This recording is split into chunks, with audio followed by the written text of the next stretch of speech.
22 তারিখ রাম মন্দির উদ্বোধনের দিন প্রত্যেকের বাড়িতে অকাল দীপাবলি পালনের আহ্বান জানিয়েছেন প্রধানমন্ত্রী নরেন্দ্র মোদী।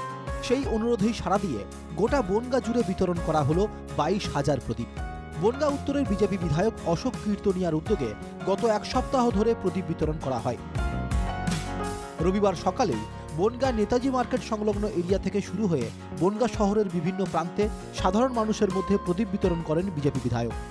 সেই উপলক্ষে আমি আমার বিধানসভার যত সনাতনী মন্দির আছে প্রত্যেকটা মন্দিরে এক সপ্তাহ ধরে প্রদীপ পৌঁছে দিয়েছি এবং আজকে বনগাঁ যে 6টা স্পট আছে, হার্ট অফ টাউনের যে 6টা স্পট আছে, নেতাজি মার্কেট, ট বাজার, নিউ মার্কেট, রেল বাজার, 2 নম্বর গেট এবং হাসপাতাল কালীবাড়ি, 6টা স্পট থেকে আমরা আমাদের সাধ্য মতন প্রদীপ, পঞ্চপ্রদীপ মানুষকে প্রদান করছি এবং বিধায়কের উদ্যোগে খুশি সাধারণ মানুষ।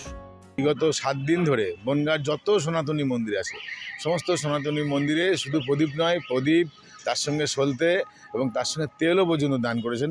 যারা যারা আছে সেখানে খুব গ্লাডলি আনন্দের সহিত প্রদীপ নিচ্ছেন এবং যা প্রদীপ জ্বালাবেন বলেছেন এবং এই আনন্দে সামিল হবেন সমস্ত বনগাঁবাসী।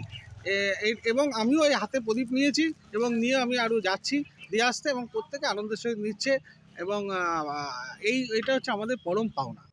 বনগাঁ থেকে প্রথম পালের রিপোর্ট, NKTV বাংলা।